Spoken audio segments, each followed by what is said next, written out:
जितने भी बांग्लादेशी और मुसलमान रह रहे हैं उनको जमीन नसीब ना होती, कब्र नसीब नहीं होती, उनको सीधा जलाते। भारत की धरती में सिर्फ मंदिर हुआ करते थे, यहाँ ना कोई चर्च थे, ना कोई मजारे थी, ठीक है। तो यहाँ पे सिर्फ मंदिर थे, हैं और रहेंगे। यात्रा रोकनी थी तो उसकी रोकनी थी ना, राहुल गांधी बाबा, पप्पू बाबा की भारत जोड़ो यात्रा, जो कि तोड़ने का कार्य कर रहे थे।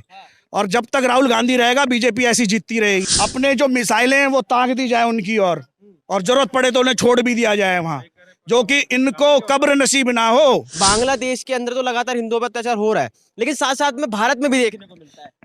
मुसलमान जहां रहेंगे, चाहे वो भारत हो, पाकिस्तान हो, पाकिस्तान में तो उनकी जनसंख्या है ना स्वयं की, वो वहां पे भी एक दूसरे को आतंक के लिए जाने जाते हैं। तो उनकी प्रवृत्ति यही है, आप इस चीज को समझिए।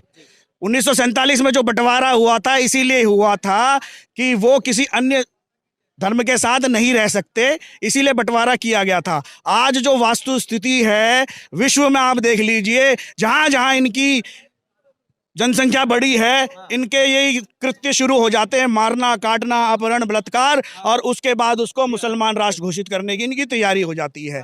भारत में भी ये करना चाह रहे हैं, बांग्लादेश में तो है ही इनकी जनसंख्या, और आज देखिए वहां पे जो अल्प हैं अपने हिंदू, उनके ऊपर भी किस तरह की प्रताड़ना कर रहे हैं। वो तो कहते हैं कि क्या नाम है, मुसलमान खतरे में है भारत के अंदर। मुसलमान खतरे में होता तो एक चीज बताइए, 2-3% से आज 20-25% में ना होता।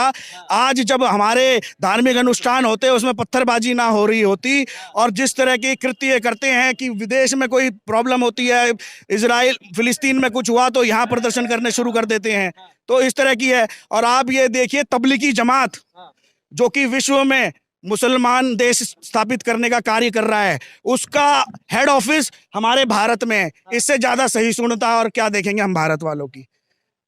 अगर हम आतंक की पाठशाला चलाते तो सबसे पहले ये तबलीगी जमात का कार्यालय फूंकते हम, उसके बाद ये बांग्लादेश की एम्बेसी को आग लगाते, उसके बाद यहाँ जितने भी बांग्लादेशी और मुसलमान रह रहे हैं उनको जमीन नसीब ना होती, कब्र नसीब नहीं होती, उनको सीधा जलाते डायरेक्ट।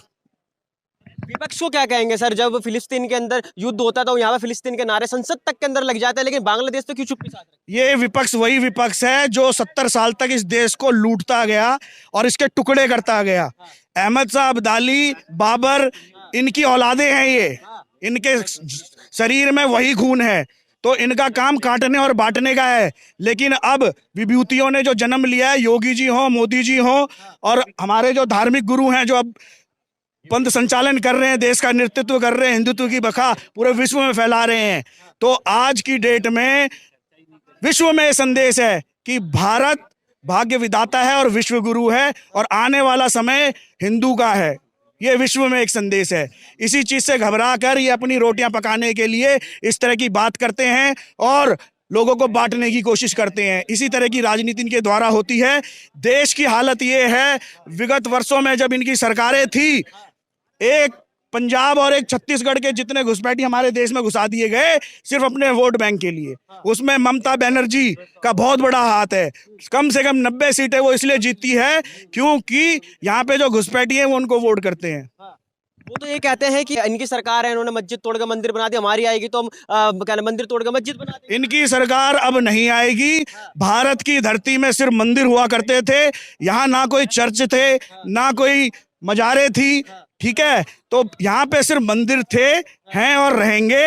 अन्य जो भी यहाँ पे सांप्रदायिक पूजा स्थल हैं, ये तब तक रहेंगे जब तक वो एक साथ मिलजुल के जो हमारी वासुदेव कुटुंबकम की नीति है उसके हिसाब से यहाँ रहें, देश के कानून के हिसाब से रहें, संविधान के हिसाब से रहें। अगर इसी तरीके से पत्थरबाजी होगी हमारे धार्मिक अनुष्ठानों पे, हमारे धर्म के लिए गलत चीज कही जाएगी, तो आने वाले समय में ना तो जमीन मिलेगी ना आसमान मिलेगा भारत में। यूपी के मुख्यमंत्री योगी आदित्यनाथ जी का बीच में एक नारा वायरल काफी ज्यादा हो रहा है कि बटोगे तो कटोगे, लेकिन कांग्रेस के नेता तो उनको आतंकवादी बता देते हैं।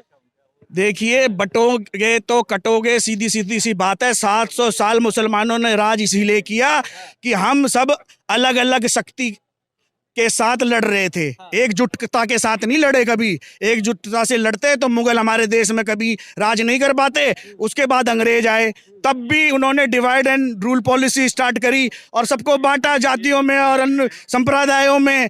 फिर उन्होंने भी हमारे ऊपर 200-300 साल राज किया। उसके बाद आगे ये उन्हीं के दलाल कांग्रेस वाले, इन्होंने देश का विभाजन कर दिया और उसके बाद माइनॉरिटी अलग बना दी। ये 10-10 साल के लिए बनाया गया था और आज 70 साल हो गए। जब 70 साल में इनका विकास नहीं हुआ तब क्या हो जाएगा? तो देश में एक देश एक कानून होना चाहिए, चाहे वो कोई भी हो। जिनकी आर्थिक स्थिति कमजोर है उनके लिए सरकार कार्य करे। इनके पेट भरे पड़े हैं, इनकी जेबें भरी पड़ी हैं, वो किस बात की माइनॉरिटी कमीशन से पैसा लेते हैं? 5,000 करोड़ का साल का बजट माइनॉरिटी कमीशन में जाता है, जिसमें से ना सिख उस बजट को यूज कर रहे, ना जैन धर्म वाले यूज कर रहे। सारा का सारा बजट इनके उसमें जाता है मुसलमानों का। और उसके बाद भी ये बोलते हैं कि हमें खतरा है भारत में। किस तरह का खतरा है बताएं? विपक्ष तो कहता है कि भाजपा की एक गंदी राजनीति है जो 2014 के बाद से हिंदू मुस्लिम का लगातार हो रहा है। 2014 के बाद मीडिया भी बोलने लगा है, लोग भी समझने लगे हैं कि गजवाए हिंद का जो इनका फॉर्मूला चल रहा था शांति से, वो उजागर हो चुका है और पीएफआई को बैन किया गया है। कई सिम्मी आतंकवादी संगठन जो देश में काम कर रहे हैं देश के विरुद्ध में, उनको बैन किया गया है। माइनॉरिटी कमीशन जो आप बोल रहे हो, जो बाहर से पैसा आता था, वो फंडिंग बंद हुई है। तो धीरे धीरे सब चीजें धरातल पे आ रही हैं और वास्तविकता ये सच है कि 2014 के बाद ये जो देश हिंदुओं का देश है वो वास्तविकता जानने लगे हैं। और 2014, 2019, फिर 2024, उसकी वजह से ये सरकारें बनी हैं और विपक्ष ये समझ चुका है कि इनको किस तरीके से काटें और किस तरीके से बांटें। इसी के ऊपर हमारे योगी जी ने जो बात बोली है वो सटीक बैठती है। ये आपके चैनल के माध्यम से मैं विपक्ष को बताना चाहता हूँ। आप भी संत हैं, किस तरीके से देखते हैं कि लगातार बांग्लादेश में हिंदुओं पे अत्याचार हो रहा है? क्या कहना चाहेंगे उन कट्टरपंथी? बांग्लादेश पे जो अत्याचार हो रहे हैं वो उनकी प्रवृत्ति है मुसलमानों की, आप समझिए इस बात को।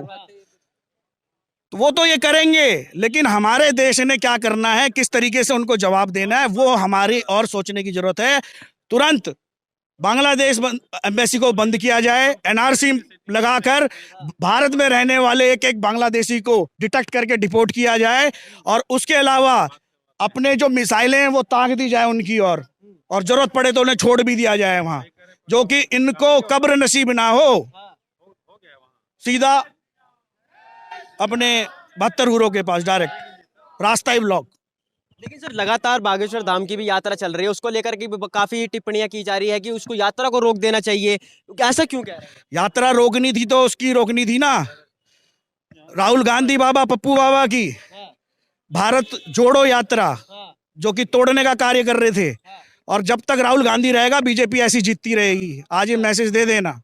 हाँ, और जो हमारे संतों द्वारा यात्रा करी जा रही है वो पद यात्रा है, शांति यात्रा है, भगवा वस्त्र धारण करके लोगों को एकजुट करने की यात्रा है। तो ये बात समझनी चाहिए और इस यात्रा के बीच में जो भी आएगा उसको समझना चाहिए कि वो जो कार्य करना चाह रहा है वो आगे नहीं हो पाएगा।